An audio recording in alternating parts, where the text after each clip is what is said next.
வாழ்க்கை எதற்காக? நாம் ஏன் இந்த பூமியிலே இருக்கிறோம்? நம்முடைய வாழ்க்கையின் அர்த்தம் என்ன?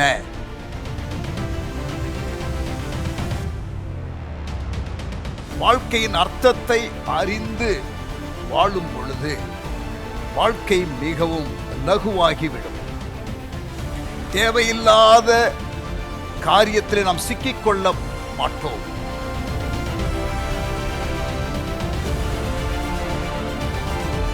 வாழ்வை மாற்றி அமைக்கக்கூடிய, மறுவப்படுத்தக்கூடிய ஒரு 40 நாள் பிரயாணத்திற்கு உங்களை நான் அன்புடன் அழைக்கிறேன்.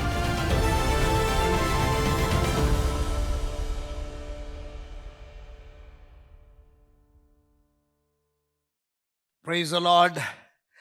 Welcome to day 9. 9வது அத்தியாயத்திற்கு உங்களை வரவேற்கின்றேன். அநேக காரியங்களை நாம் படித்து ஆசீர்வதிக்கப்படுகிறோம். ஆண்டவர் நாமம் மகிமைப்படுவதாக.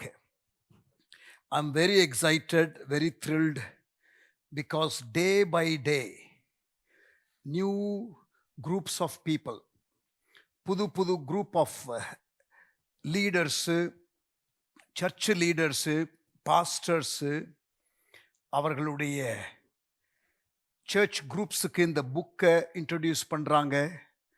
இந்த 40 நாள் கண்டென்ட்டை அவர்கள் சபை மக்கள் பார்க்கும்படி சொல்லுகிறார்கள். ஸோ பைபிள் வசனம் தெளிவாக சொல்லி கொடுத்த ஒரு ஆசிரியர், அருமையான தேவனுடைய ஊழியர் பாஸ்டர் ரிக் வாரன், அருமையாக நம்முடைய கையிலே இந்த புத்தகங்கள் கிடைக்கும்படி தேவன் கிருபை செய்திருக்கிறார். 2002 இந்த புக்கு எழுதப்பட்டது. இந்த புஸ்தகத்தை தமிழிலும் ஆண்டவருடைய கிருபையினால மொழிபெயர்க்க தேவன் கிருபை பாராட்டினார். இன்றைக்கு இப்படி யூடியூப்ல இந்த புக்குடைய கண்டென்ட்டை யாவரும் எளிதாக புரிந்து கொள்ள நமக்கு வழி உண்டாகி இருக்கிறது. ஆண்டவருக்கு ஸ்தோத்திரம்.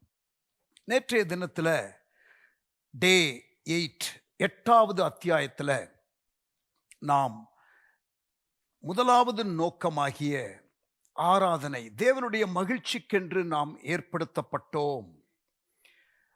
தேவனுக்கு மகிமை கொண்டு வருவதுதான் பிரதான நோக்கம்.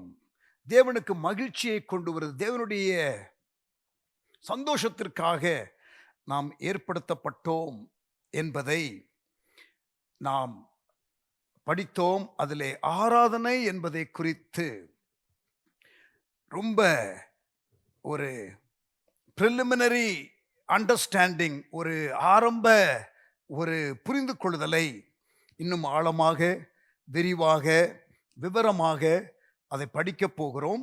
இந்த முதலாவது நோக்கம் 7 நாட்களுக்கு படிக்கப் போகிறோம். பட் நேற்றைய தினத்தில் ஆராதனை என்றால் என்ன, எது ஆராதனை இல்லை என்பதையும், ஆராதனை என்பதற்கு ஒரு சிறிய வரையறையை நாம் போடக்கூடாது என்பதை நாம் பார்த்தோம். இன்றைக்கு தேவனுடைய முகத்தில் புன்முறுவலை கொண்டு வருவது ஆராதனை. Putting smile in God's face through your attitude and actions. உங்களுடைய வாழ்க்கையின் அந்த மனப்பான்மையும் உங்களுடைய வாழ்க்கையின் செயல்களும் தேவனுக்கு புன்முறுவலை கொண்டு வர வேண்டும். அதுதான் உங்களுடைய பிரதான நோக்கமாக இருக்க வேண்டும். What makes God smile? தேவனை புன்னகை புரிய வைப்பது எது என்ற தலைப்பிலே இன்றைக்கு 9வது நாள் 9வது அத்தியாயத்தை நாம் இந்த புஸ்தகத்திலே படிக்கப் போகிறோம். என்னாகமம் 6ஆம் அதிகாரம் 25ஆம் வசனம். Numbers chapter 6 verse 25. May the Lord smile on you. கர்த்தர் உன்னை பார்த்து புன்னகை புரிவாராக. என்னாகமம் 6ஆம் அதிகாரத்தில் 24 26 ஆண்டவர் மோசேயின் இடத்துல சொல்லி, ஆரோன் என்ற அந்த பிரதான ஆசாரியன் கிட்ட இதை நீ சொல்லு, இப்படி என் ஜனத்தை நீ ஆசீர்வதிக்கணும்னு சொல்லு என்று சொன்ன வசனங்கள் நம்பர்ஸ் சாப்டர் 6 verse 24 to 26. கர்த்தர் உன்னை ஆசீர்வதித்து உன்னை காக்க கடவர். கர்த்தர் தம்முடைய முகத்தை உன்மேல் பிரகாசிக்க பண்ணி உன்மேல் கிருபையாய் இருக்க கடவர். கர்த்தர் தம்முடைய முகத்தை உன்மேல் பிரசன்னமாக்கி உனக்கு சமாதானம் கட்டளையிட கடவர். ஏரானிக் பிளஸிங், பிரதான ஆசாரியனுடைய ஆசீர்வாத வார்த்தைகள் இஸ்ரவேல் ஜனங்களுக்கு. அதுல இங்கிலீஷ் டிரான்ஸ்லேஷன்ல அந்த 25ஆம் வசனத்தின் ஒரு பகுதி எப்படி வாசிக்கிறது என்றால், மே த லார்ட் ஸ்மைல் ஆன் யூ, கர்த்தர் தம்முடைய முகத்தை உன்மேல் பிரகாசிக்க பண்ணி என்ற அந்த தமிழ் வார்த்தை ஆங்கிலத்தில் மொழியாக்கம் செய்யப்பட்டிருக்கிறதனுடைய அந்த வார்த்தைகள் மே த லார்ட் ஸ்மைல் ஆன் யூ, கர்த்தர் உன்னை பார்த்து புன்னகை புரிவாராக, கர்த்தர் உன்னிலே சந்தோஷமாயிருப்பாராக, மகிழ்ச்சியாயிருப்பாராக, அப்படிப்பட்ட வாழ்க்கை நீ வாழுவாயாக என்று ஊழியர் ஆசீர்வதிக்கிற ஆசீர்வாத வார்த்தைகளை நாம் பார்க்கிறோம். சங்கீதம் 119 135, Psalm 119 and verse 135, உமது அடிமையாகிய என் மேல் நீர் புன்னகை பூரித்து அல்லது புன்னகை புரிந்து சரியான வழியில் ஜீவிக்க எனக்கு போதியும். சங்கீதக்காரன் ஜெபிக்கிறான், உமது அடிமையாகிய என் மேல் நீர் புன்னகை புரிந்து சரியான வழியில் ஜீவிக்க எனக்கு போதியும். Smile on me your servant, teach me the right way to live. May that be our prayer. நம்முடைய ஜெபமும் இந்த நாளிலே அப்படிப்பட்ட ஜெபமாக இருக்கட்டும். உங்களது வாழ்க்கையின் ஒரு லக்கு தேவனுடைய முகத்திலே புன்முறுவலை கொண்டு வர வேண்டும். பிள்ளைகள், என்னுடைய பெற்றோர் கண்கலங்காம நான் பார்த்துக்கிடணும் என்று சொல்லுகிறதை நீங்கள் கேட்டிருப்பீர்கள். அம்மா அப்பாவை ரொம்ப நேசிக்கிற பிள்ளைகள் சொல்லுவார்கள், எங்க அம்மா அப்பா கண்கலங்காம பார்த்துக்கிடணும் அந்த வயசான காலத்துல என்று பிள்ளைகள் சொல்லுவார்கள். தெரியுமா? அது பெற்றோருக்கு பார்க்கும் பொழுதே அந்த ஆட்டிடியூடோட பிள்ளைங்க இருக்கிறதே பெற்றோருக்கு ஒரு பெரிய மகிழ்ச்சி. ஆனால் பெற்றோருக்கு பிரியமான வழியிலே பிள்ளைகள் நடக்கிறது அவர்களுக்கு மகிழ்ச்சி. உங்களது வாழ்க்கையின் லக்கு உங்கள் தேவனுடைய முகத்தில் புன்முறுவலை கொண்டு வருவதாக இருக்கட்டும். Since pleasing God is the first purpose of your life, your most important task in life is to discover how to do that. ஆண்டவரை பிரியப்படுத்துவதுதான் வாழ்க்கையின் ஒரு பிரதான நோக்கம் என்றால், அந்த ஆண்டவரை பிரியப்படுத்துவது எப்படி என்பதை அறிந்து கொள்ளுவது நல்லது.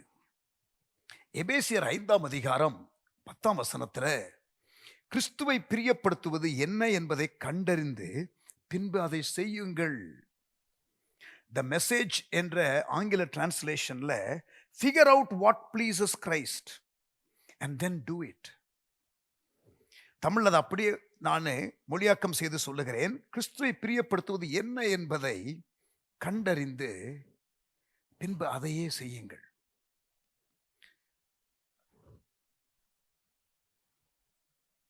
அதிர்ஷ்டவசமாக பைபிள்ல தேவனை பிரியப்படுத்துவது, அவருடைய முகத்திலே புன்முறுவலை கொண்டு வருவது எப்படி என்பதை நாம் புரிந்து கொள்ளும்படியாக பைபிள்ல ஒரு அருமையான ஒரு கேரக்டர், நோவா என்ற ஒரு மனிதனை ஆண்டவர் வைத்திருக்கிறார். The Bible gives us a clear example of a life that gives pleasure to God. And the man's name is Noah. இன்றைக்கு நோவாவுடைய வாழ்க்கையிலிருந்து ஒரு 5 காரியத்தை நாம் பார்க்க போகின்றோம். தேவனுடைய முகத்திலே புன்முறுவலை கொண்டு வருவதற்கு நான் என்ன செய்ய வேண்டும் என்பதை அறிந்து கொள்ளத்தக்கதாக ஒரு 5 காரியங்களை நாம் பார்க்க போகிறோம். நோவாவுடைய காலத்துல முழு உலகமும் ஒரு சன்மார்க்க நெறியற்று கிடந்தது. தங்கள் மகிழ்ச்சிக்காகவே மக்கள் வாழ்ந்து வந்தனர். தேவனை துக்கப்படுத்தி தேவன் மனஸ்தாபப்படுகிற அளவிற்கு அவருடைய ஜீவியம் மோசமாக இருந்தது. The entire world had become morally bankrupt. And everyone seemed to be living for their own pleasure, completely forgetting God, and so much so that God regretted for making man. God decides to destroy mankind. மனுக்குலத்தை அழித்துவிட வேண்டும் என்று ஆண்டவர் முடிவு பண்ணிட்டாரு. அவ்வளவு வெறுப்படைந்தார் தேவன். அந்த அளவுக்கு மனுஷருடைய ஜீவியம் இருந்தது. ஆனால் அந்த காலகட்டத்தில் ஒரு மனிதன், இன் contrast, there was one man who made God smile. அப்படியே அந்த வேதனையோடு அந்த இருக்கும் பொழுது நோவாவை பார்த்தால் ஆண்டவருக்கு மகிழ்ச்சி ததும்பும், புன்னகை புரிய, அவருடைய உணர்வுகள் பூரிக்கும். ஆதியாகமம் 6ஆம் அதிகாரம் 8ஆம் வசனத்துல Noah was a pleasure to the Lord. Living Bible டிரான்ஸ்லேஷன்ல Noah was a pleasure to God. நோவா தேவனுக்கு இன்பத்தை கொண்டு வந்தான், மகிழ்ச்சியை கொண்டு வந்தான், பூரிப்பை கொண்டு வந்தான். He found favor in God's sight because of that. ஆண்டவர் சொல்றாரு அவனை பார்த்து, எல்லாரையும் அழிச்சிட்டு நான் உன்னிலிருந்து ஆரம்பிக்க போகிறேன்ப்பா.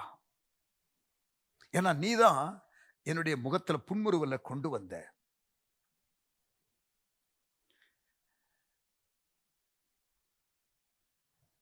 ஒன்று தெரியுமா உங்களுக்கு?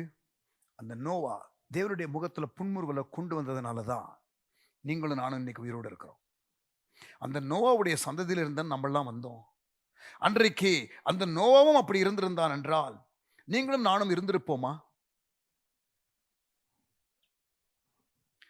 இந்த நோவாவுடைய வாழ்க்கையிலிருந்து we are going to study 5 acts of worship from Noah's life that made God smile. நோவாவுடைய வாழ்க்கையில ஆராதனையின் ஒரு 5 அம்சங்கள், தேவனுடைய முகத்தில் புன்முறுவலை கொண்டு வரச் செய்கிற 5 ஆராதனை செயல்களை நாம் தியானிக்க போகிறோம், படிக்க போகிறோம். முதலாவது, God smiles when we love him supremely. மற்ற எல்லாவற்றையும் விட நாம் அவரை அதிகம் நேசிக்கும் போது தேவன் புன்னகை புரிகின்றார். If your love for him is supreme, எல்லாவற்றை விட, எதை விட, யாரை விட அவரை நீங்க அதிகமா நேசித்தால் அது அவருக்கு ஒரு பூரிப்பு, அது அவருக்கு ஆனந்தம். Noah loved God more than anything else in the world. வேற யாரும் அந்த ஸ்டாண்டர்ட்ல இல்லாமல் இருக்கும் பொழுது, ஆதியாகமம் 6:9 new living translation, Noah consistently followed God's will and enjoyed a close relationship with him. Noah consistently followed God's will and enjoyed a close relationship with him. தமிழ்ல, நோவா கர்த்தரிட்ட சகல நியமங்களின்படியேயும் நடந்து அவரோடு மிக நெருக்கமான ஒரு உறவு கொண்டிருந்தான். Relationship. Noah had this amazing relationship with God. இதைத்தான் தேவன் நம்மிடத்திலே எதிர்பார்க்கிறார். Noah loved God supremely. அல்லேலூயா. நீங்க ஆண்டவரை மனதார நேசிக்கிறீங்களா? அவர் முந்தி நம்மிடத்தில் அன்பு கூர்ந்தபடியால் நாமும் அவரிடத்திலே அன்பு கூறுகிறோம் என்று வேதம் சொல்லுகிறது. அவருடைய அன்பை நீங்க எந்த அளவுக்கு அறிந்திருக்கிறீர்களோ அந்த அளவுக்குத்தான் நீங்களும் அவரை நேசிக்க முடியும். May you have a deep revelation of the love of God. தேவனுடைய அன்பின் அந்த மேன்மையை, மகத்துவத்தை, அன்பின் ஆழம், அகலம், நீளம், உயரம் இன்னதென்று நீங்கள் அறிந்து அவருடைய அன்பிலே வேரூன்றி இருப்பீர்களாக என்று எபேசியர் 3ஆம் அதிகாரத்தில் எபேசில உள்ள கிறிஸ்தவர்களுக்காக பவுல் ஜெபிக்கிற ஜெபத்தை நாம் வாசிக்கிறோம். அன்பின் அகலம், நீளம், ஆழம் எல்லாவற்றையும் அறிந்து கொள்ளத்தக்கதாக. இவர் அப்படி அறிந்திருக்கிறார் இந்த பவுல். அதனாலதான் அப்படி ஜெபம் பண்றாரு. கிறிஸ்துவின் அன்பை விட்டு என்னை எதுவும் பிரிக்க முடியாது என்று அவர் ரோமர் 8ஆம் அதிகாரத்தில் கடைசி 3 வசனத்தில் நீங்கள் வாசித்து பாருங்கள் சொல்லுவார். Loving God supremely, loving God more than anything else. Unbelievable mystery இது. இது நம்ப முடியாத ஒரு பெரிய ஒரு ரகசியம், ஒரு கிடைக்கப்பெறாத ஒரு ஸ்லாக்கியம், a rare privilege. The entire creator of universe want to have fellowship with me and he longs for my love response. இந்த எல்லா அண்ட சராசரங்கள் எல்லாம் உண்டாக்கின தேவன் என்னை அவர் தனிப்பட்ட விதத்திலே நேசிக்கிறார். அந்த நேசத்திற்கு நான் மாறுத்தரம் கொடுத்து நானும் அவரை நேசிக்க வேண்டும் என்று என்னுடைய அன்புக்காக ஏங்குகிறார் என்பது, என்னோடு கூட நேரம் செலவழிக்க விரும்புகிறார் என்பது, எனக்கு என்று தனிப்பட்ட விதத்தில் கேர் பண்ணுகிறார் என்பதெல்லாம் ஒரு அன்பிலீவபிள் மிஸ்ட்ரி, ரேர் பிரிவிலேஜ். தேவன் தாமே இந்த ஒரு பெரிய ஒரு வெளிப்பாடை உங்களுக்கு தந்து உங்களை குதூகலம் அடைய செய்வாராக. அவர் creator wants to have fellowship with us. நான் ஒரு இடத்துல பேசுவதற்காக எனக்கு ஞாபகம் இல்லை எங்கே என்று, அப்படி போயிருக்கும் பொழுது ஒரு அந்த சர்ச் ரிட்ரீட் சென்டரில் கெஸ்ட் ஹவுஸில் என்னை போட்டிருந்தாங்க. ஒரு 3 நாள் அங்கே தங்கி இருந்தேன். அதற்கு பிறகு நான் திரும்பி வந்தேன். அந்த ரூமில் நான் இருக்கும் பொழுது ஒரு வால் ஹேங்கர் ஒன்று இருந்துச்சு. I love that. God has time to listen. Do you have time to pray? தேவனுக்கு உன் ஜெபத்தை கேட்பதற்கு நேரம் உண்டு, உனக்கு ஜெபிப்பதற்கு நேரம் உண்டா? What a powerful question. If you think about it,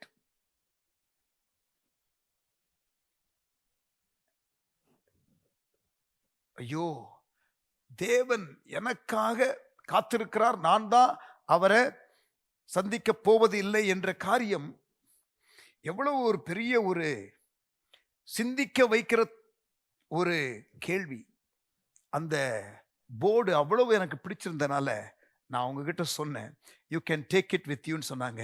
thank you so much என்று எடுத்துக்கொண்டு வந்தேன். I have it at home.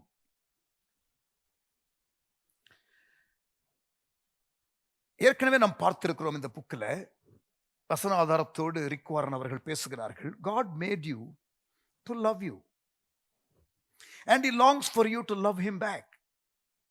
ஆண்டவர் உங்களை உண்டாக்குனதே உங்களை நேசிக்கிறதுக்கு தான் என்பதை நாம் ஏற்கனவே படித்திருக்கிறோம். The early chapters of this book. Amen. ஓசியா தீர்க்கதரிசன புஸ்தகம் 6ஆம் அதிகாரம் 6ஆம் வசனம், லிவிங் பைபிள் டிரான்ஸ்லேஷன்ல ஆண்டவர் சொல்றாரு, I don't want your sacrifices, I want your love. I don't want your offerings, I want you to know me. தமிழ்ல சொல்றேன், உங்கள் பலிகள் எனக்கு விருப்பமில்லை, உங்கள் அன்புதான் எனக்கு வேண்டும். எனக்கு உங்கள் காணிக்கை வேண்டாம், நீங்கள் என்னை அறிந்து கொள்வதையே நான் விரும்புகிறேன். He deeply longs for our love. He doesn't need your love, but he just desires it. He wants us to spend time with him. அவரோட நேரம் செலவழிக்க வேண்டும் என்று ஆண்டவர் விரும்புகிறார். அதனாலதான் பிரியமானவர்களே, ஆண்டவரை நேசிக்க பழகுவது வாழ்க்கையில உங்களுடைய முக்கியமான கோலாக வைத்துக் கொள்ளுங்கள். மத்தேயு 22:37-38 பிரதானமான கற்பனை எது என்று கேட்ட பொழுது ஆண்டவர் உன் தேவனாகிய கர்த்தரை உன் முழு இருதயத்தோடும், உன் முழு மனதோடும், உன் முழு ஆத்மாவோடும் அன்பு கூறுவாயாக. இதுதான் முதலாம் பிரதான கற்பனை என்று ஆண்டவர் சொன்னார். God smiles when we love him supremely. எல்லாவற்றையும் விட, யாரை விட, எவரை விட நாம் அவரை அதிகம் நேசிக்கும் போது தேவன் புன்னகை புரிகின்றார். Noah consistently followed God's will and enjoyed a close relationship with him. Noah கர்த்தரிட்ட சகல நியமங்களின்படியேயும் நடந்து அவரோடு மிக நெருக்கமான ஒரு உறவு கொண்டிருந்தான். நீங்களும் அப்படித்தான் இருக்க வேண்டும் என்று ஆண்டவர் விரும்புகிறார். அப்படி இருப்போமா? அப்படி இருக்க அர்ப்பணிப்போமா? தேவனுடைய எதிர்பார்ப்பு அது. God smiles when we love him supremely. இரண்டாவது, நோவாவுடைய வாழ்க்கையிலிருந்து நாம் கற்றுக்கொள்கிற காரியம், God smiles when we trust him completely. First, when we love him supremely. இரண்டாவது, when we trust him completely. முதலாவது, அவரை அதிகம் நாம் நேசிக்கும் போது. இரண்டாவது, அவரை முற்றிலும் நம்பும் போது. நோவா தேவனுடைய முகத்திலே புன்முறுவலை கொண்டு வந்தான். ஏனென்றால் அவன் தேவன் சொன்னதை அப்படியே நம்பினான். அந்த காரியம் எதுவும் அவனுக்கு முழுமையா புரியாவிட்டாலும், எந்த ஒரு சென்ஸ்லையும் அது ஒரு அர்த்தத்தை அவனுக்கு, ஒரு புரிந்து கொள்ளுதலை கொடுக்கக்கூடிய வாய்ப்பே இல்லை என்றாலும் அவன் அதை செய்தான். எபிரேயர் 11ஆம் அதிகாரம் 7ஆம் வசனம், Hebrews 11 and verse 7. விசுவாசத்தினாலே நோவா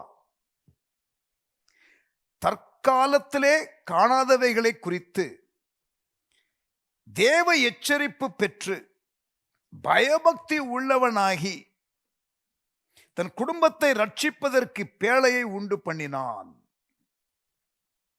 அதனாலே அவன் உலகம் ஆக்கினைக்குள்ளானதென்று தீர்த்து விசுவாசத்தினால் உண்டான அல்லது விசுவாசத்தினால் உண்டாகும் நீதிக்கு சுதந்திரவாளி ஆனான்.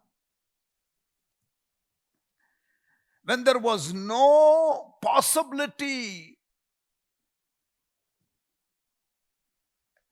அந்த சூழ்நிலையில இதை நாம் விரிவாக பார்க்கும் பொழுது உங்களுக்கு புரியும். ஆண்டவர் நோவாவை பார்த்து பேசுறாரு. கற்பனை பண்ணி பாருங்க, நோவா, முழு உலகமும் என்னை துக்கப்படுத்தி இருக்கிறது. யாரும் என்னை பத்தி யோசிக்கிறதே இல்லை. நான் எல்லார் மேலேயும் ஒரு ஏமாற்றத்தோடு இருக்கிறேன். அவர்களை ஏன் தான் உண்டாக்கினேன் என்று நான் மனஸ்தாபப்படுகிறேன். ஆனா உன்னை பார்க்கும் பொழுது என் முகத்திலே ஒரு புன்னகை வருகிறது, ஒரு பூரிப்பு வருகிறது. நோவா, நான் உன்னிலே பிரியமா இருக்கிறேன். இவர்களை எல்லாரையும் நான் அழிச்சிட போறேன். ஆனா ஒரு எச்சரிப்பு கொடு. அந்த எச்சரிப்புக்கு அவங்க ஒருவேளை செவி கொடுத்து மனம் திரும்பினாங்கன்னா ஓகே, இல்லைனா நீ என்ன பண்ணு, எல்லா மிருகத்தையும் ஜோடி ஜோடியா எடுத்து நான் செய்கிற இந்த ஸ்பெசிஃபிகேஷன் படி நீ இந்த போட்டை பண்ணு. போட்டுன்னு சொல்லக்கூடாது, ஆக்சுவலா ஒரு ஃப்ளோட்டிங் ஜூ என்று தான் சொல்ல வேண்டும். அதை செய்யும்படி கட்டளையிடுகிறார். இப்படி ஆண்டவர் சொல்லும் பொழுது யோசித்து பாருங்கள், 3 பிரச்சனைகளை உடனடியாக நீங்கள் யோசிக்கலாம். 3 problems that could have hit Noah. முதலாவது, இதுவரை மழை என்ற கான்செப்டே கிடையாது. வானத்திலிருந்து தண்ணி ஊத்தும் அப்படிங்கிற கான்செப்டே கிடையாது. மழை இதுவரைக்கும் பெய்யவில்லை. நீங்கள் படித்து பாருங்க, ஆதியாகமம் 2:5-6 வசனங்கள். Genesis chapter 2 verse 5 and 6. நிலத்தினுடைய சகலவித செடிகளும் பூமியின் மேல் இன்னும் உண்டாகவில்லை. நிலத்தினுடைய சகலவித பூண்டுகளும் இன்னும் முளைக்கவில்லை. ஏனெனில் தேவனாகிய கர்த்தர் பூமியின் மேல் இன்னும் மழையை பெய்ய பண்ணவில்லை. நிலத்தை பண்படுத்த மனுஷனும் இருந்தது இல்லை. ஆனால் இந்த மழை வருகிற வரைக்கும் எப்படி செடிகள் இருந்துச்சுன்னா, God irrigated the earth from the ground up. பூமி கீழே இருக்கிற தண்ணியிலிருந்து அவர் கொடுத்திருக்க வேண்டும். ஆனால் மழை என்ற கான்செப்டே கிடையாது. நம்பர் 1. நம்பர் 2, நோவாக்கு இருந்த பிரச்சனை, அவன் அப்படி ஒரு போட்டை செய்தாலும் அதை கொண்டு போய் கடல்ல சேர்க்கிறதற்கு 100 மைலுக்கு மேல இருக்கிறது நியரஸ்ட் ஓஷன்.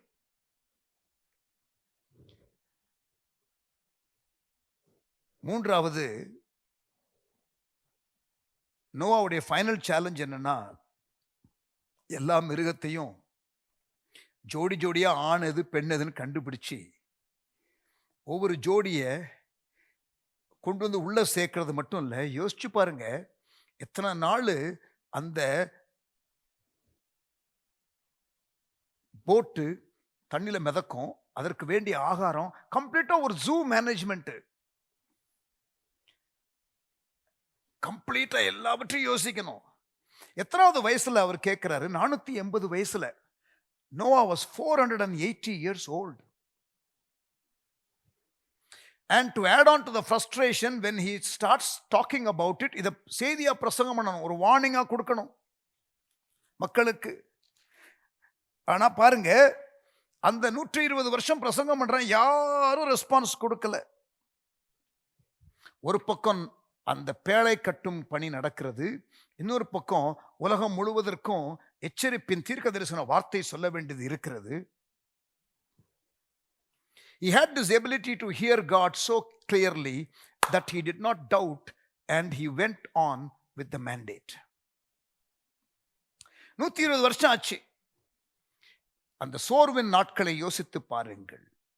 எத்தனை பேர் ஏளனமா பேசியிருப்பாங்க, பைத்தியம் பிடிச்சிருச்சு இந்த ஆளுக்கு என்று சொல்லி இருப்பார்கள். Imagine his children being embarrassed. அந்த வயசுல இருந்த பிள்ளைங்கள்லாம் என்ன பண்ணிருப்பாங்க? என்னடா உங்க அப்பா என்ன நட்டு கண்டு போச்சா கேட்டிருப்பாங்கல்ல. The embarrassment, the criticism, the longevity. There is no response to the prophetic message.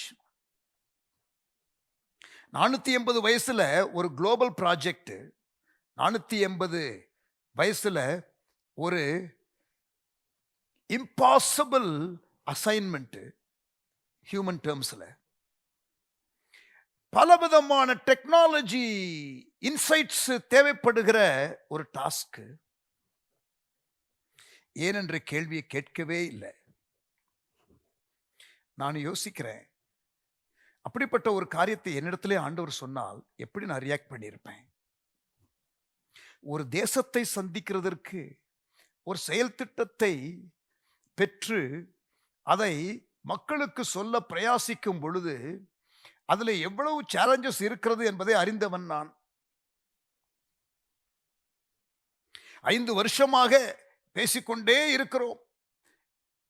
சபையில்லாத கிராமங்களில் சபைகள் ஆரம்பிக்கணும், இத்தனை 1000 கிராமங்கள், இத்தனை லட்சம் கிராமங்கள் என்று பேசும் பொழுது இதெல்லாம் சாத்தியமா என்ற கேள்விக்குறி இயற்கையா எழத்தான் செய்கிறது. நான் யோசிச்சு பார்க்குறேன், இப்ப இந்த ஸ்டடியை நான் பண்ணி கொண்டிருக்கும் பொழுது எனக்கு யோசித்ததெல்லாம், நோவா என்ற ஒரு மனிதன் இவ்வளவு காரியத்தை நம்பினான்னா,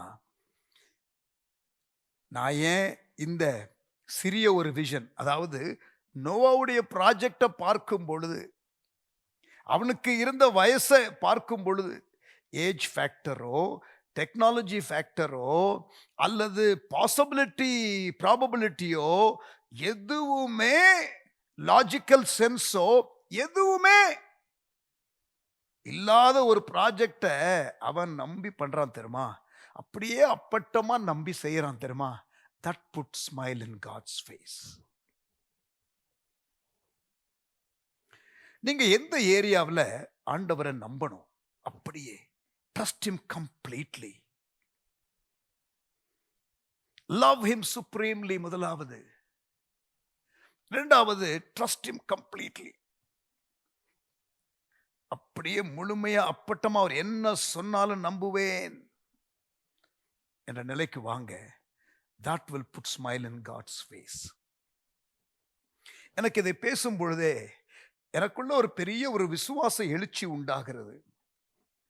நோவா இப்படிப்பட்ட ஒரு ப்ராஜெக்ட் ஆண்டவர் சொல்லும் போது நம்பினா, அவன் சொல்லுகிறதை 120 வருஷம் ஒருவரும் நம்பலங்கும் போது ஸ்டில் அவன் நம்பினானே.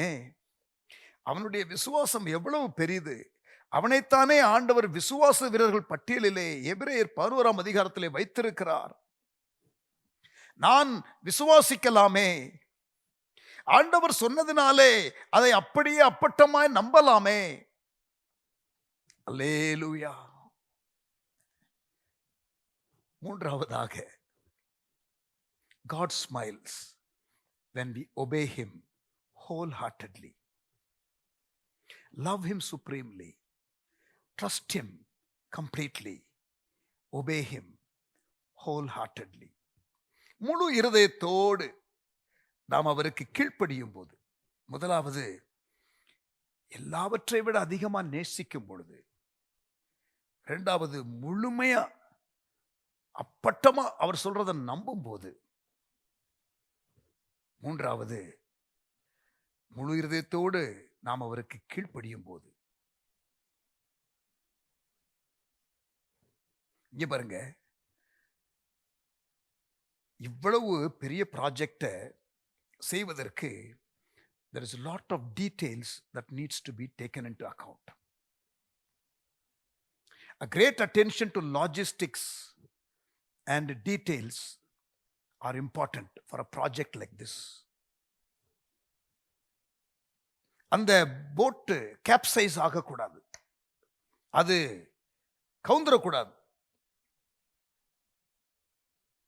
எல்லாம் ஆண்டவர் பிரிஸ்கிரைப் பண்றார். ஸ்பெசிபிகேஷன் எல்லாம் ஆண்டவர் அப்பட்டமா அப்படியே பிரிஸ்கிரைப் பண்றார். நீங்க ஆதியாகமம் 6ஆம் அதிகாரம் கடைசியில பாருங்க, நோவா அப்படியே செய்தான்.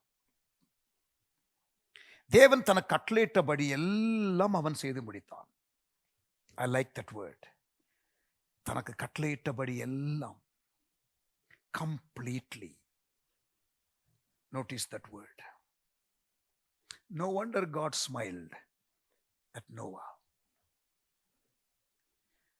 அதாவது ஆண்டவர் சொல்லுகிற every detail,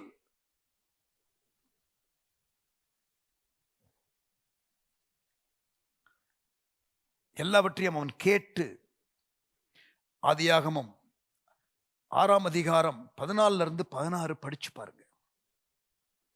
அது எவ்வளவு நீளம், எவ்வளவு உயரம், எவ்வளவு அகலம், length, the width and the height.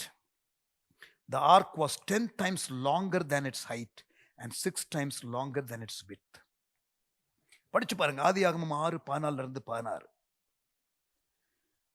எந்த உட்டுல பண்ணணும்? நீ கொப்பேர் மரத்தால் உனக்கு ஒரு பேழையை உண்டாக்கு, அந்த பேழையிலே அறைகளை உண்டு பண்ணி அதை உள்ளும் புறம்பாக கீழ்பூசு. அந்த ஜாயின்ஸ் எல்லாம் உள்ள லீக் ஆகக்கூடாது, தண்ணி வரக்கூடாது. நீ அதை பண்ண வேண்டிய விதம் என்னவென்றால், பேழையின் நீளம் 300 முழமும், அதன் அகலம் 50 முழமும், அதன் உயரம் 30 முழமுமாய் இருக்க வேண்டும். 30 முழம் உயரம்.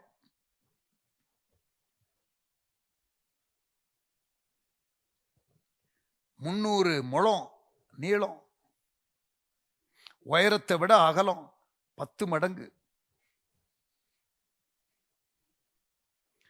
50 முழம் அகலம்.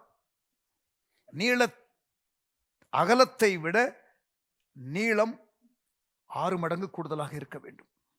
இதான் ஆண்டவர் கொடுத்த ப்ரொபோஷன் போட்டுக்கு. இன்றைக்கு உள்ள இந்த கப்பல் துறை கட்டுமான பணியில இருக்கிற க்ரூஸ் ஷிப்ஸ், 5 ஸ்டார் ஹோட்டல் மாதிரியே கப்பலெல்லாம் செய்து மிதக்க விடுகிற இன்றைக்கு உள்ளதான நேவல் ஆர்கிடெக்ட்ஸ் எல்லாம் சொல்றாங்க, கவனிங்க, டேவிட் காலின்ஸ் என்ற ஒருவர் சொல்லுகிறார், 210 நாட், அதாவது அந்த காற்றினுடைய வேகத்தை அவர்கள் நாட்ஸ் என்று கணக்கிடுவார்கள். இந்த 210 நாட் வேகத்துல போனாலும் இந்த சைஸ் கப்பல் சாயாது என்று இந்த டாக்டர் டேவிட் காலின்ஸ் என்ற நேவல் ஆர்கிடெக்ட் சொல்லுகிறார். இந்த 210 நாட் வேகம்னா எவ்வளவு? நம்ம ஊர்ல புயல்னு சொல்றோமே, அமெரிக்காவில் ஹரிகேன் என்று சொல்வார்கள், அதாவது பெரும் புயல். It's not normal cyclone, it is hurricane. அது பெரும் புயல்.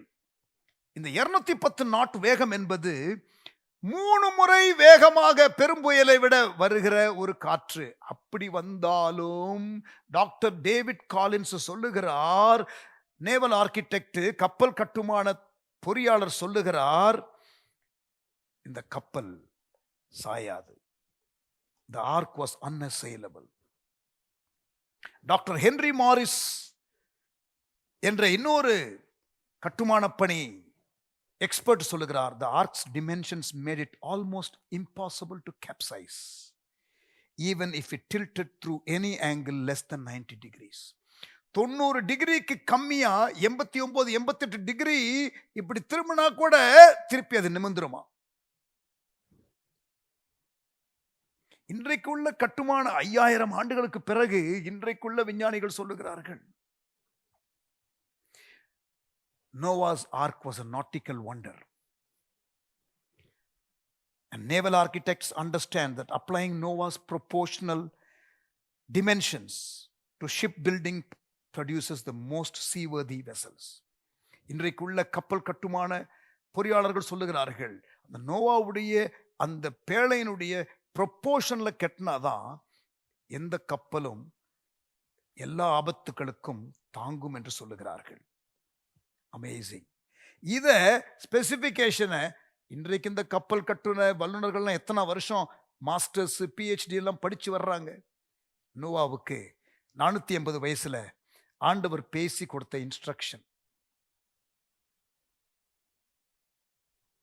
ஆண்டவர் ஒரு காரியத்தை உங்ககிட்ட பேசும் பொழுது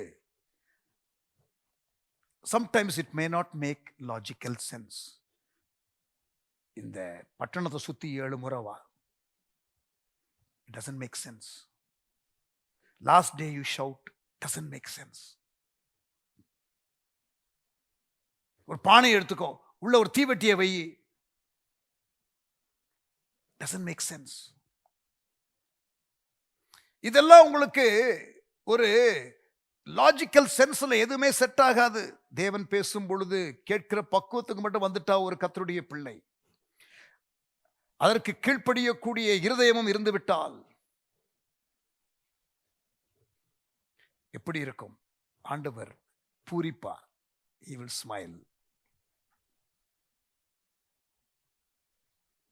இங்க பாருங்க, எனக்கு புரியலையே நீங்க சொல்லலாம். Listen, dear brothers and sisters, your understanding can wait, but obedience cannot wait. Delayed obedience is disobedience. உங்களுடைய புரிந்து கொள்ளுதல் இப்பொழுது இல்லாவிட்டாலும் லேட்டர் நீங்க புரிந்து கொள்ளலாம். ஆனா கீழ்ப்படிதல் முதலாவது முக்கியம். Understanding can wait, obedience can't. God doesn't owe any explanation to any of us. Instant obedience will teach you more about God than a lifetime of Bible discussions.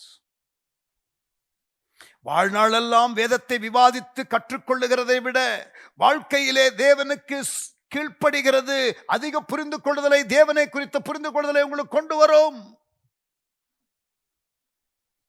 In fact, you will never understand some commands in the Bible until you obey. சில பைபிள்ல உள்ள விஷயம் உங்களுக்கு புரியவே புரியாது கீழ்ப்படுகிற வரை. தெரியுமா உங்களுக்கு? obedience unlocks understanding. கீழ்ப்படிதல் புரிந்து கொள்ளுதலை உங்களுக்கு கொண்டு வரும். தாமதித்து கீழ்ப்படிவது கீழ்ப்படிதல் இல்லை, பகுதியாக கீழ்ப்படிவதும் கீழ்ப்படிதல் இல்லை. Partial obedience is not obedience. Saul என்ற ஒரு ராஜா அரைகுறையா கீழ்ப்படிந்தான். ஆண்டவர் அவனிடத்துல கோபப்பட்டார், ராஜ்ய பாரத்திலிருந்து அவனை விளத்தள்ளினார். Don't pick and choose what you should obey and what you will obey. நீங்கள் எதற்கு கீழ்ப்படிவீர்கள், எதற்கு கீழ்ப்படிய மாட்டீர்கள் என்பதை நீங்க தீர்மானம் பண்ணாதீங்க. பைபிள்ல இருக்கிற காரியங்களை நீங்க கீழ்ப்படியணும். ஆண்டவர் சொன்ன காரியத்தை கீழ்ப்படியணும். You ignore things in the Bible that are not popular, that which is unreasonable, that which is difficult, that which is expensive for you. You tend to hold on to that. கரெக்டா? partial obedience. சர்ச்சுக்கு வருவேன், ஆனா சபையில நாட்டப்பட மாட்டேன். சர்ச்சுக்கு வருவேன், ஆனால் சர்ச்சில் சொல்லப்படுகிற காரியங்களுக்கு என்னை ஒப்புக் கொடுக்க மாட்டேன். I'll be a member of the church, but I will not tithe.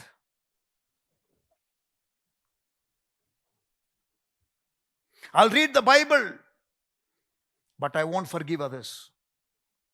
Bible வாசிப்பேன், ஆனா காயத்தோடு இருப்பேன், மற்றவனை பழி வாங்கணும்னு நினைப்பேன். Come on. partial obedience. ரட்சிப்பு என்பது நமக்கு ஆண்டவர் கொடுத்த ஒரு gift. அதற்கு ஒரு நிபந்தனையும் கிடையாது. ஆனா நீங்க ஆண்டவருக்கு பிரியமா இருக்கிறீங்களா இல்லையாங்கிறது அது உங்க சாய்ஸ். ஆனால் கீழ்ப்படிந்தீங்கன்னா ஆண்டவர் அதற்கு பலனை வைத்திருக்கிறார். இன்ஃபேக்ட் அவரை நேசிக்கிறீங்கிறதற்கு அடையாளம் கீழ்ப்படிதல். ஆண்டவர் யோவான் 14:15 சொல்றாரு, நீ என்னை நேசித்தாய் என்றால் என் கற்பனைகளை கைக்கொள். If you love me, keep my commandments. சங்கீதம் 102, obey him gladly. மகிழ்ச்சியோடு கீழ்ப்படியுங்கள், முழுமையா கீழ்ப்படியுங்கள், தாமதித்து கீழ்ப்படியாதிருங்கள். ஆமென். சங்கீதம் 119:33 எழுதிக் கொள்ளுங்கள். யாக்கோபு 2:24 வாசித்து பாருங்கள். பிசாசும் விசுவாசித்து நடுங்குகின்றன, ஆனா கீழ்ப்படியாது. விசுவாசிக்கிற பிரதர் விசுவாசிக்கிறது வேற பிரதர், கீழ்ப்படிக்கிறது வேற பிரதர். யாக்கோபு 2:24, ஜேம்ஸ் 2:24. விசுவாசத்தினாலே மாத்திரமல்ல கிரியைகளினாலேயும் நீதிமானாக்கப்படுகிறான் என்று நீங்கள் காண்கிறீர்கள். தேவன் ஒருவர் உண்டு என்று விசுவாசிக்கிறாய், அப்படி செய்கிறது நல்லதுதான். பிசாசுகளும் விசுவாசித்து நடுங்குகின்றன. யாக்கோபு 2:19. Obedience is more than believing. Delayed obedience is not obedience. Partial obedience is not obedience. Selective obedience is not obedience. Understanding and obeying என்ற நிபந்தனை நீங்க போட முடியாது.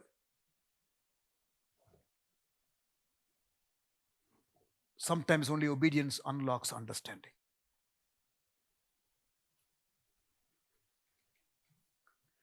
ஆமென். முதலாவது, love God supremely. இரண்டாவது, trust him completely. மூணாவது, obey him wholeheartedly. எல்லாவற்றை விட அதிகமா நேசிங்க அவரை. முற்றிலும் அவரை அப்பட்டமா அப்படியே நம்புங்க. அவருக்கு முழு இருதயத்தோடு கீழ்ப்படியுங்க. All these things makes God smile. Noah was doing all these things. Number 4, நாலாவதாக, God smiles when we praise and thank him completely. நாம் இடைவிடாமல் தேவனை துதித்து அவருக்கு நன்றி கூறும்போது தேவன் புன்னகை புரிகின்றார். நோவாவுடைய வாழ்க்கையில இது எங்க இருக்கு? அந்த போட்டு வெள்ளமெல்லாம் வத்தின பிறகு, தண்ணீரெல்லாம் அப்படி வடிந்த பிறகு, போட்டு தரை தட்டின பிறகு, நோவா வெளியில வந்து எல்லா லேண்டும், பூமியில வேற யாருமே கிடையாது தெரியுமா, பட்டா புறம்போக்கு எல்லாம் எனக்கு தான். ஃபென்ஸ் போட்டாரா? என்ன பண்ணாரு? முதல்ல when Noah came out of the boat, what did he do first? Noah ஒரு பலிபீடத்தை கட்டினான், கர்த்தருக்கு ஆராதனை செய்தான். Praise and thanksgiving. ஆதியாகமம் 8:20. அது ஆண்டவருக்கு சுகந்த வாசனையாக இருந்தது. It was a sweet aroma to the Lord. Amen. அது தேவனுக்கு ஒரு நல்ல சுகந்த வாசனையாக இருந்தது. God smiles when we are thankful to him. No one likes to be taken for granted. யாருமே உங்களை இது எனக்கு செய்யணும் என்ற ரைட்ஸ் என்ற ஒரு போராட்டத்தோடு நிற்கிறவர்கள் உங்களுக்கு பிடிக்காது. நீ எங்க அம்மா, நீ எங்க அப்பா, அதனால நீ எனக்கு செஞ்சுதான் ஆகணும் அப்படின்னு பேசுற பிள்ளைகளை ஒருபோதும் பெற்றோருக்கு பிடிக்காது. அம்மா அப்பா ஏதாவது வாங்கி கொடுத்தாங்கன்னா தேங்க்யூ மம்மி, தேங்க்யூ டேடி சொல்லுகிற பிள்ளைகளை பெற்றோருக்கு பிடிக்கும். they like the children thank them. அவங்க சொல்லுவாங்க, அதெல்லாம் யார் தேங்க்யூ சொல்ற குடும்பத்துக்குள்ள அப்படி சொல்லுவாங்க. பட் அந்த கிரேட்ஃபுல் ஹார்ட் இருக்குதான்னு பார்ப்பாங்க. when they say thank you, the children say thank you, it blesses the parents' heart. ஆண்டவருக்கு இந்த ஸ்தோத்திரம் பிடிக்கும் என்று எப்படி சொல்றேன்? Thanks giving. இந்த நோவா பேழை கட்டினா, நோவா பலிபீடம் கட்டினா, ஆராதிச்சான். ஆதியாகமம் 8ஆம் அதிகாரத்தில் நீங்க வாசிக்கிறீங்க. இன்னொரு இடத்துல உங்களுக்கு லூக்கா 17ஆம் அதிகாரத்தில் 11-19 படிச்சு பார்த்தீங்கன்னா 10 குஷ்டரோகிகள் சுகம் பெறுகிறார்கள். அதுல ஒரு குஷ்டரோகி மட்டும்தான் வருகிறான். ஆண்டவர் மற்ற 9 பேர் எங்கே என்று ஆண்டவர் கேட்டார். அதிலிருந்து எனக்கு தெரிகிறது, ஆண்டவர் நன்றியுள்ள இருதயத்தோடு நாம் இருக்க வேண்டும் என்று எதிர்பார்க்கிறார். பாருங்க 18ஆம் வசனம், லூக்கா 17. தேவனை மகிமைப்படுத்துகிறதற்கு இந்த அந்நியனே ஒழிய மற்ற ஒருவனும் திரும்பி வர காணோமே என்று சொன்னார். மற்ற 9 பேர் எங்கே என்று கேட்டார்.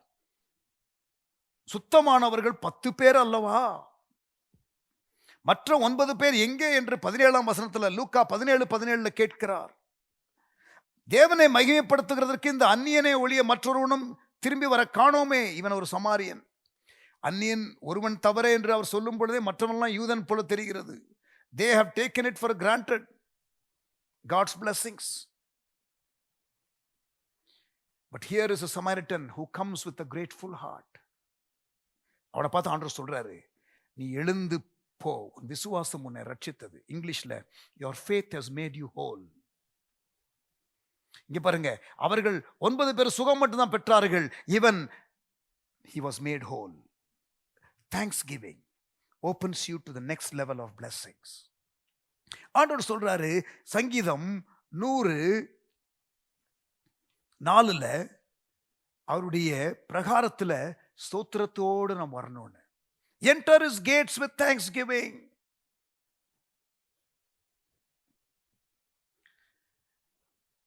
ரிக் வாரன் இந்த சாப்டர்ல சொல்லுகிறார், எங்க அம்மாவுடைய சமையல் எனக்கு ரொம்ப பிடிக்கும். எனக்கு திருமணமான பிறகு கூட நானும் என்னுடைய ஒய்ஃப் கே 2 பேரும் அவ்வப்பொழுது எங்கள் அம்மா வீட்டுக்கு போவோம். நாங்கள் வருகிறோன்னு சொன்னோன்னா அவங்க நல்லா சமைச்சு சாப்பாடு கொடுப்பாங்க. அதை நல்லா ருசித்து நாங்கள் சாப்பிடுவோம். அதை எங்கள் அம்மா பார்த்து அப்படியே பூரித்து போய் நிற்பார்கள். அதற்கு பிறகு நாங்கள் அதை தேங்க்யூன்னு சொல்லும் பொழுது அவங்களுக்கு எவ்வளோ ருசியாக இருந்தது என்று விவரித்து நன்றி சொல்லும் பொழுது அதிலே அவர்கள் மகிழ்வார்கள். நானும் என்னுடைய ஒய்ஃபும் அதை குறித்து பேசிக்கொள்ளுவோம். அம்மா எவ்வளோ சந்தோஷமாக இருக்கிறாங்க என்று சொல்லி அதை நான் யோசிக்கும் பொழுது எங்கள் அம்மாவும் அப்படித்தான் நல்லா சமைப்பாங்க.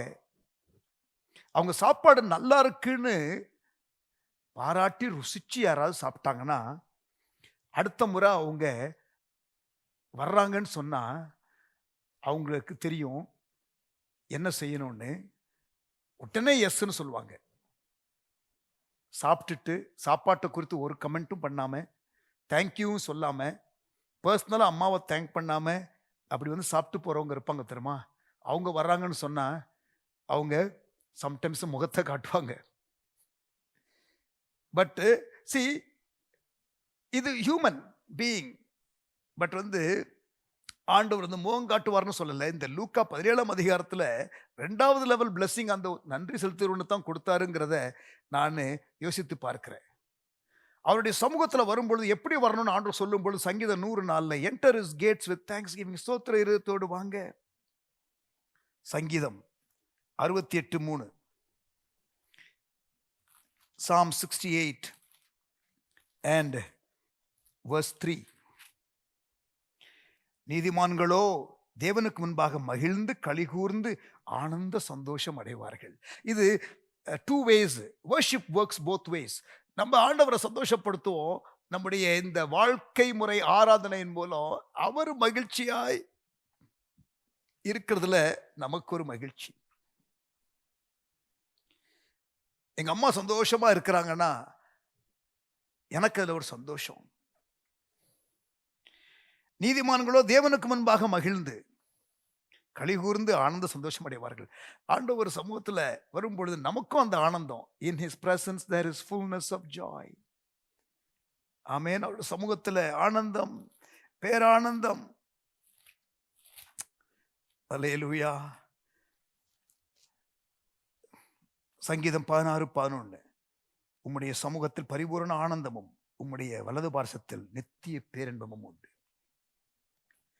இப்படித்தான் இருக்கணும்னு ஆண்டவர் விரும்புறாரு. இப்படித்தான் நாம் வாழணும்னு விரும்புறாரு. நாம அவருக்கு மகிழ்ச்சி கொடுக்க நினைக்கிறதும் அவர் நம்மளை சந்தோஷப்படுத்த விரும்புறதும் அப்படிப்பட்டதான ஒரு வாழ்வு தேவனோடு கூட நமக்கு உண்டாவதாக. தேவனோடு இருக்கிறத அவ்வளவு விரும்பினா ஏனோக்கு ஆண்டவர் என்னோடையே இருப்பான்னு கூட்டிட்டு போயிட்டாரு.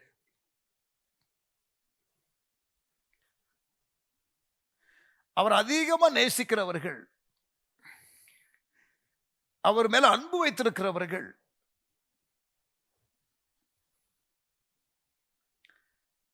அவருக்கு ரொம்ப பிடிக்கும். ஆமென். God smiles when we praise and thank him completely. அல்லேலூயா. 5வதாக கடைசியாக God smiles when we use our abilities. நாம் நமது திறமைகளை பயன்படுத்தும் போது தேவன் புன்னகை புரிகின்றார். அதாவது நம்ம எதற்காக படைக்கப்பட்டோமோ அதை நாம் செய்யும் பொழுது அவர் அதை பார்த்து பூரிக்கிறார். நோவா வெள்ளத்திற்கு பிறகு 600 வயது. he was 600 years old. 480 வயசுல வெள்ளம் வரும் என்று சொல்லி பேச சொன்னார். 120 வருஷம் கொடுத்தாரு. 600வது வயது. அவன் 600 வருஷம் கழிச்சு அவன் 600 வயசாகும் பொழுது இந்த பிள்ளைகளோடு வந்து அவன் தரை தட்டும் பொழுது ஆண்டவருக்கு ஒரு பேழையை ஒரு பலிபீடத்தை கட்டி கர்த்தரை ஆராதிக்கிறான். அதுக்கப்புறம் ஆண்டவர் என்ன சொல்றாரு? ஆதியாகமம் 9ஆம் அதிகாரம் 1ஆம் வசனம். பின்பு தேவன் நோவாவையும் அவன் குமாரரையும் ஆசீர்வதித்து நீங்கள் பலுகி பெருகி பூமியை நிரப்புங்கள். Continue, let life continue. எப்படி ஆதாம் ஏவாளை உண்டாக்கி என்ன சொல்லணும் அதே தான் உனக்கும் சொல்றேன். 3ஆம் வசனம். நடமாடுகிற ஜீவ ஜந்துக்கள் யாவும் உங்களுக்கு ஆகாரமாய் இருப்பதாக, பசும் பூண்டுகளை உங்களுக்கு தந்தது போல அவைகள் எல்லாவற்றையும் உங்களுக்கு தந்தேன். நான் வெஜிடேரியன் ஃபுட். இப்ப அதுக்கு முன்னாடி நான் வெஜிடேரியன் ஃபுட் கிடையாது, வெஜிடேரியன் தான். ப்ரீ நோவா டைம் வெஜிடேரியன் ஃபுட்டும் இருக்குது, நான் வெஜிடேரியன் ஃபுட்டும் இருக்குது. மாம்சத்தை அதன் உயிராகி ரத்தத்தோட புசிக்க வேண்டாம். No blood. அங்கேயே சொல்லிட்டாரு. அது புதிய ஏற்பாடு வரைக்கும் வருகிறது. ஆமேன். நடமாடுகிற ஜீவ ஜந்துக்கள் யாவும் உங்களுக்கு ஆகாரமாய் இருப்பதாக.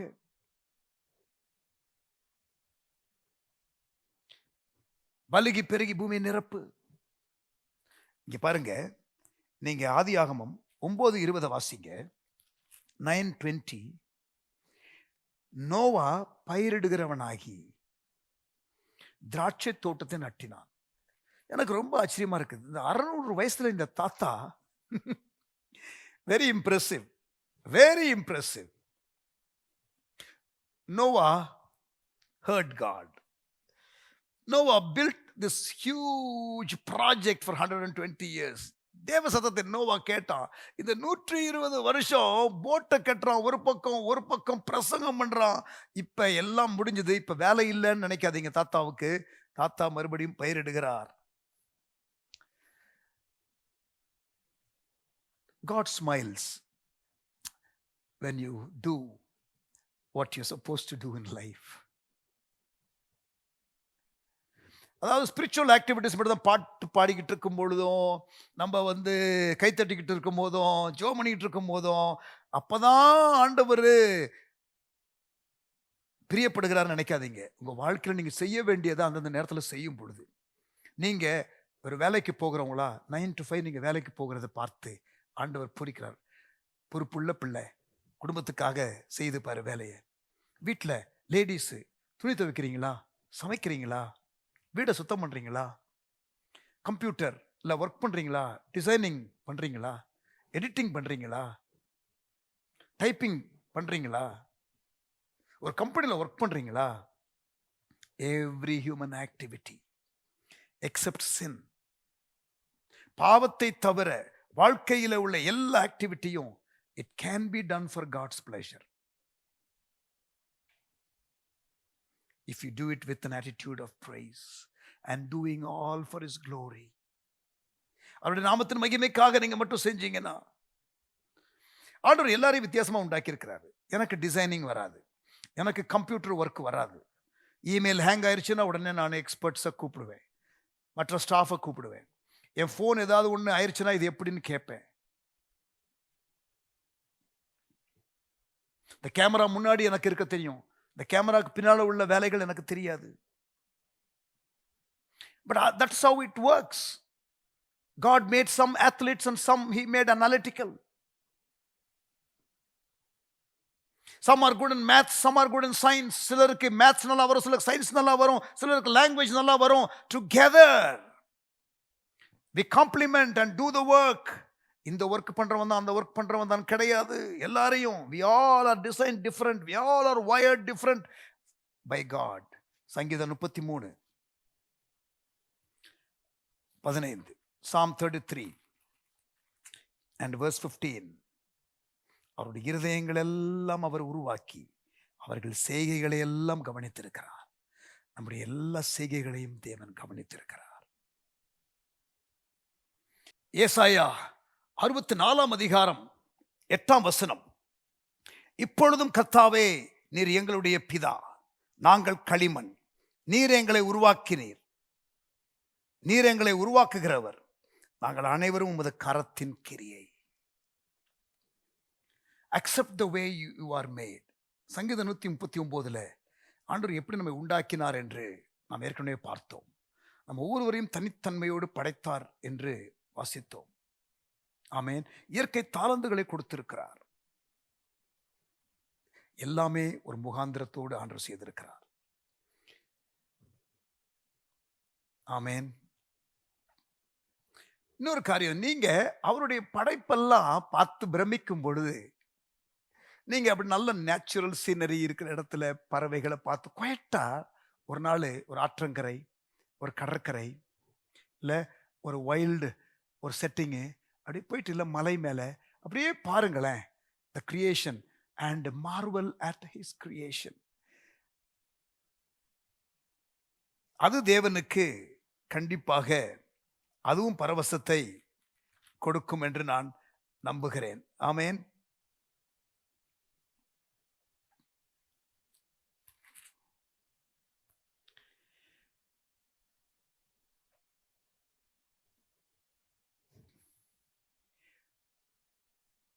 God enjoys us enjoying His creation. 1 தீமோத்தேயு 6:17.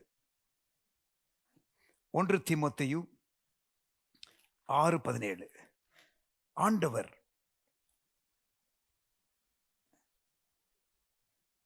அந்த வசனத்தில் என்ன சொல்லுகிறார் பாருங்க. பவுல் சொல்லுகிறார், அதில் ஒரு பகுதியை வாசிக்கிறேன். நாம் அனுபவிக்கிறதற்கு சகலவித நன்மைகளையும் நமக்கு சம்பூர்ணமாய் கொடுக்கிற ஜீவனுள்ள தேவன் மேல் நம்பிக்கை வைக்கவும். இரண்டாவது பகுதி 17ஆம் வசனம். God created everything for our enjoyment as well. Amen. But எல்லாவற்றிலும் தேவனை நாம் மகிமைப்படுத்தணும். இந்த வசனத்தை பாருங்க. 2 கொரிந்தியர் 5ஆம் அதிகாரம் 9ஆம் வசனம். 2 கொரிந்தியர் 5:9. அது நிமித்தமே நாம் சரீரத்திலே குடியிருந்தாலும், அதாவது நம்ம உயிரோடு இருந்தாலும், குடியிராமற் போனாலும் அவருக்கு பிரியமானவர்களாய் இருக்க நாடுகிறோம். அதாவது இந்த சாப்டர்ல நித்திய வீடு, பரலோகத்தின் வீடு என்று சொல்லுகிறார்.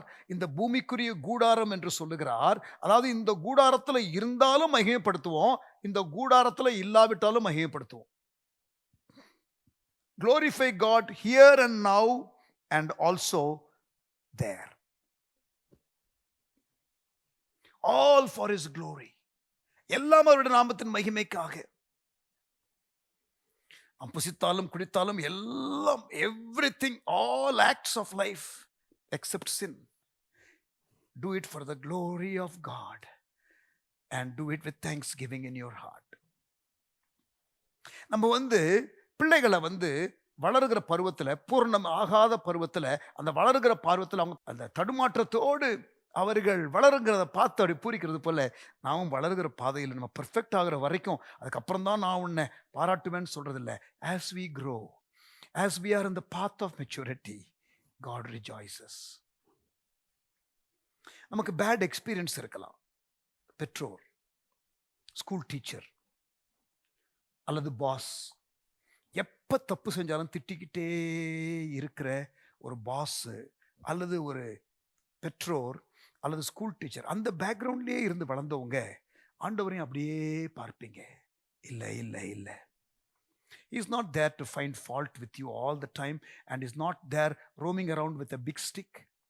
He is looking there and just enjoying you do everything in life.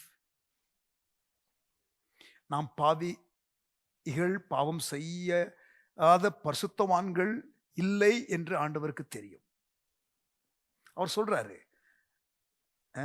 நாம் மண் என்று அவர் நினைவு கூறுகிறார். தெரியும் நம்ம எல்லாம் மண்ணு தான். சங்கீதம் 103:14, நாம் மண் என்று அவர் நினைவு கூறுகிறார். God knows exactly where we are and what we are at. But நம்முடைய இருதயம், நம்ம ஆட்டிடியூடு, நம்முடைய மனப்பான்மை. ஆமேன். எத்தனை காரியம் பார்த்துருக்கிறோம்? 5 காரியங்கள்.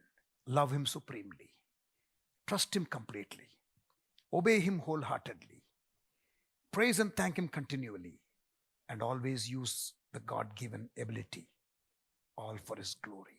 அவரை அதிகமாக நேசிங்க, அவரை முழுவதும் நம்புங்க, அவருக்கு முழு மனதோடு கீழ்ப்படியுங்க, இடைவிடாமல் துதித்து நன்றி செலுத்துங்க, தேவன் கொடுத்த திறமையை பயன்படுத்துங்க.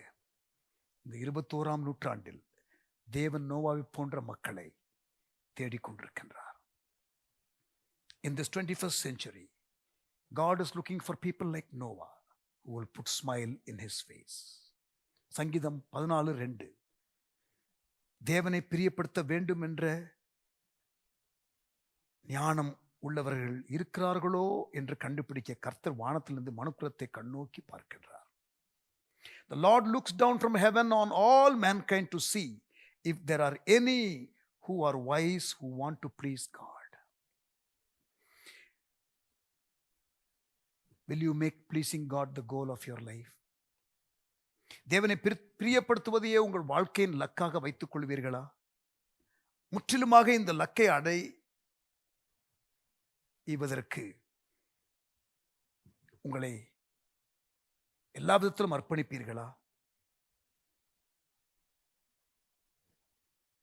இப்படி நீங்க முழுமையா அவரை மகிழ்ச்சிப்படுத்துவதே உங்களுடைய லக்காக வைத்திருந்தால், அப்படிப்பட்டவர்களுக்கு தேவன் செய்யக்கூடாத காரியம் எதுவுமே இல்லை என்று நம்புகிறேன். There is nothing that God won't do for the person who is totally absorbed with this goal of bringing pleasure to God. பிரியமானவர்களே, அப்படிப்பட்ட நபராக இருக்க ஒப்பு கொடுப்போம். Let us put smile in God's face. தேவன் நம்மை பார்த்து புன்முறுவல் கொள்ள, துயரப்பட, துக்கப்பட, மனஸ்தாபப்பட அல்ல. ஆமென். சவுலை ராஜாவாக்கினதற்கு தேவன் மனஸ்தாபப்பட்டாராம். தேவன் ஜனங்களை படைத்ததற்கு மனஸ்தாபப்பட்டாராம். அப்படி இல்லாதபடிக்கு தேவனுடைய முகத்திலே புன்முறுவலை கொண்டு வருவோம். ஆமென். தகப்பனே, எங்களோடு பேசின வார்த்தைகளுக்காக ஸ்தோத்திரம். ஆராதனையை குறித்து இந்த 2 நாள் தான் படிச்சிருக்கிறோம். இன்னொரு 5 நாள் படிக்க போகிறோம். முதலாவது பிரதான நோக்கமாகிய மனிதனுக்கு நீர் வைத்த நோக்கம் உம்மை ஆராதிக்க. ஆராதனை என்பது முழு வாழ்க்கை. Entire life is worship. ஒரு லைஃப் ஸ்டைல் ஆஃப் வர்ஷிப் எங்களுக்கு இருக்கணும்னு சொல்லி எங்களோட பேசி கொண்டிருக்கிறீங்க. எங்களை அர்ப்பணிக்கிறோம். உமக்கே மகிமை கொண்டு வர எங்களை சமர்ப்பணம் செய்கிறோம். ஆசீர்வதியும் இயேசுவின் நாமத்தில் பிதாவே. ஆமென். Thank you and God bless you. Took a little longer today. இன்னைக்கு கொஞ்ச நேரம் அதிகமாயிருச்சு. But lot of things covered. God bless you. Happy reading. See you tomorrow.